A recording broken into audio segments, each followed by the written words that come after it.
awal, Pak, kita kan memang ingin memperhatikan dampak COVID-19 ini, Pak Menteri. Iya, iya. Saya sampaikan waktu itu, jangankan zaman pandemi, Pak, enggak pandemi pun madrasah itu tersiok-siok, Pak. Termasuk anak didiknya. Dan Pak Kamar waktu itu ngomong, bos nggak akan dipotong. Waktu jadi Pendis waktu itu.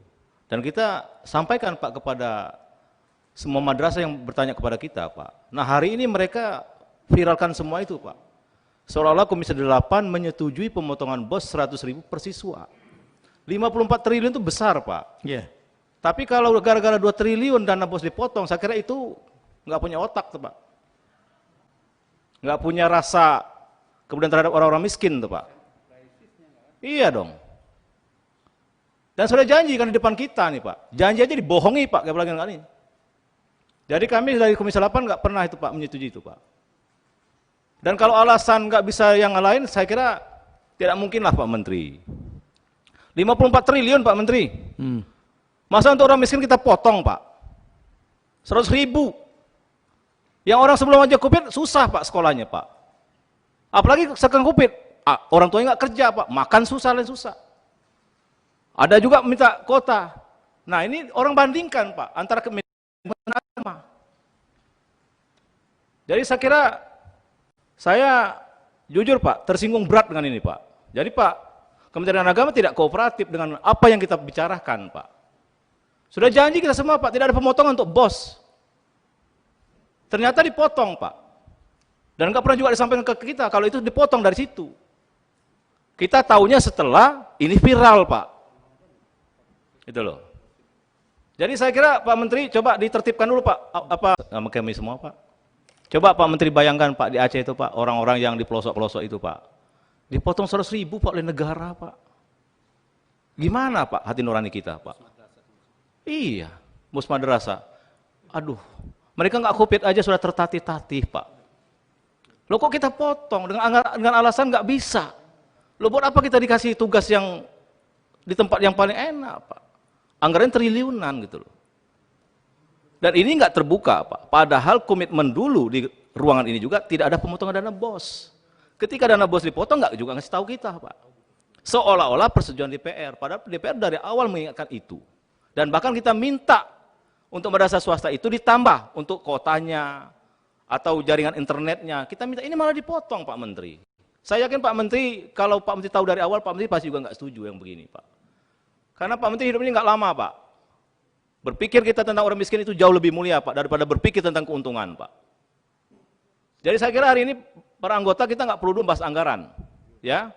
Kita clearkan dulu masalah bos. Kali ini menyangkut orang-orang yang berteriak di bawah itu, Pak. Ya, saya kira ini penting nih, Pak Menteri. Ini nggak ada urusan Menteri Keuangan, Pak Kamar, nggak ada, Pak. Itu di internal Pak Dirjen Pendes itu. Maka saya minta Pak Dirjen Pendes yang baru, cobalah komunikatif sama kita, gitu loh. Berdiskusi kita. Apa yang nggak bisa kita lakukan kalau kita diskusi dari hati ke hati, gitu loh. Jangan kayak main kucing-kucingan, setelah heboh di publik, baru kita berdebat begini, Pak Menteri. Nggak produktif sebenarnya, Pak. Gitu loh, Pak. Dan ini sudah berkali-kali, Pak Menteri berapa kali di permukaan di forum ini mengatakan permintaan maaf terus. Karena kesalahannya di bawah Bapak juga ngasih input nggak benar gitu loh. Terus sampai kapan kita gini, Pak Menteri? Waktu terus berjalan. Sementara yang kita layani sangat banyak masyarakat di bawah. Tolonglah Pak Menteri, tolong Pak Menteri, tolong. Ini saya menangis, Pak. Mau nangis, Pak, saya, Pak. Kebayang saya, Pak, orang-orang di kampung itu, Pak. Makan aja susah, Pak. Orang tuanya menangis, ini dipotong, Pak. Diskriminatif, anak tiri katanya di Republik ini. Jadi saya kira anggota yang terhormat, kita harus satukan tekad, Pak, bersatu padu, bahwa kita harus membela orang miskin, Pak. Nggak boleh kita diskriminatif di Republik ini, Pak. Saya Ketua Komisi 8, Pak Menteri bertanggung jawab nih, Pak. Gitu, Pak. Dan fungsi pendidikan. Fungsi pendidikan, Pak Menteri, Anda bicara fungsi lebih berarti dibicarakan soal radikalisme, yakinlah itu. Anda sangat berharga kalau bicara soal fungsi agama dan fungsi pendidikan itu dalam perspektif dakwah, Pak. Kami suka mengalami suka duka berdakwah di lapangan. Suka duka, Pak. Tapi kami tetap berjalan. Nah, oleh karena saya menghimbau Pak Ketua, menurut saya sependapat jika hari ini kita tidak lagi membicarakan anggaran dulu, clearkan dulu anggaran, supaya fokus programnya, money follow function, money follow value, dan money follow macam-macam itu di-clearkan dulu, baru setelah itu kita bicarakan rapat berikutnya, supaya maksud dan tujuan anggaran ini dapat fokus sesuai dengan tujuan anggaran belanja kita. Demikian, mohon maaf jika ada berlebihan, tetapi lebih itu yang ingin kita pertegas, Pak. Bahwa selama ini juga, seperti yang disampaikan oleh Pak Ali Taher, bahwa ada diskriminasi yang dilakukan oleh lembaga pendidikan di bawah Kementerian Agama, khususnya untuk para sekolah-sekolah yang memang harusnya menjadi binaan dari kita semua, khususnya para madrasah-madrasah swasta. Mungkin ini bisa menjadi kajian kita bersama, bahwa itikat baik ini juga diikuti pula dengan keinginan dari Kementerian Agama untuk memberikan perhatian lebih kepada madrasah-madrasah swasta yang selama ini belum tersentuh sama sekali oleh Kementerian Agama.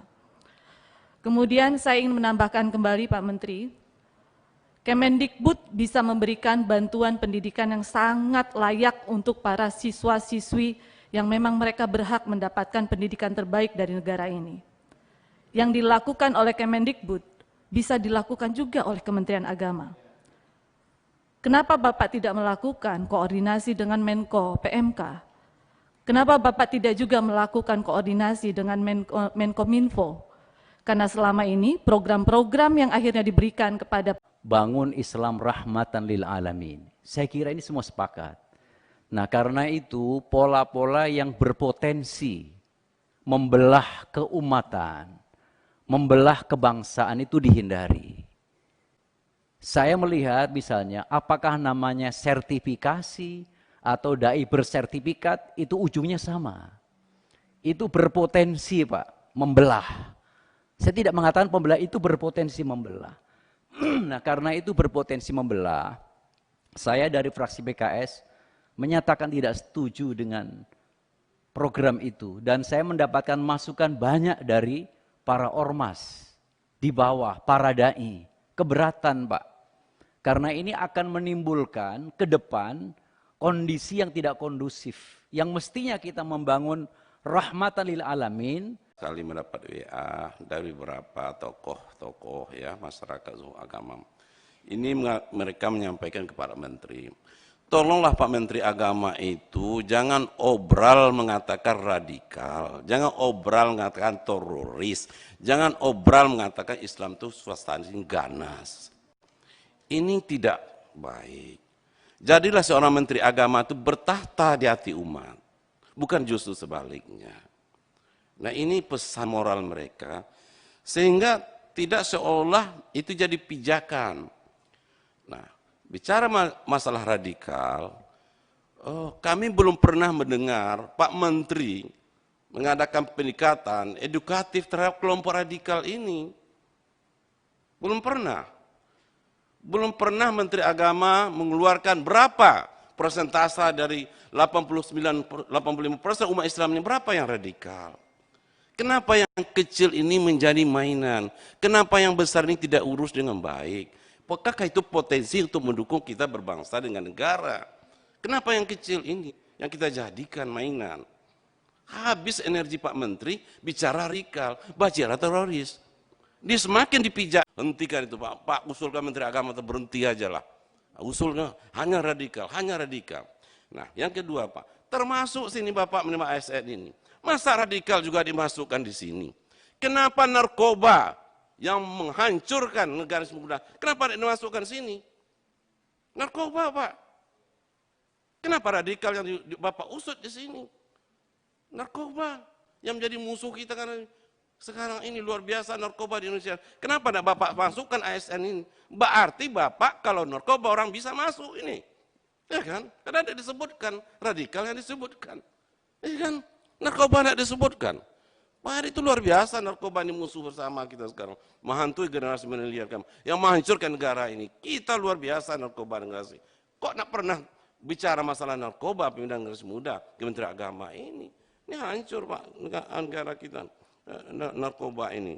Jadi kami janganlah terlalu radikalisme menghantui kita. Kalau tadi yang kesalahan tentang dana itu, saya kira jangan pernah kita sebut-sebut atas izin Komisi 8. Kita akui saja itu kesalahan di Kementerian Agama, sehingga kita sempat memotong tentang dana itu 100.000 per orang, dan itu karena pada saat itu kita tidak berpikir ada jalan lain.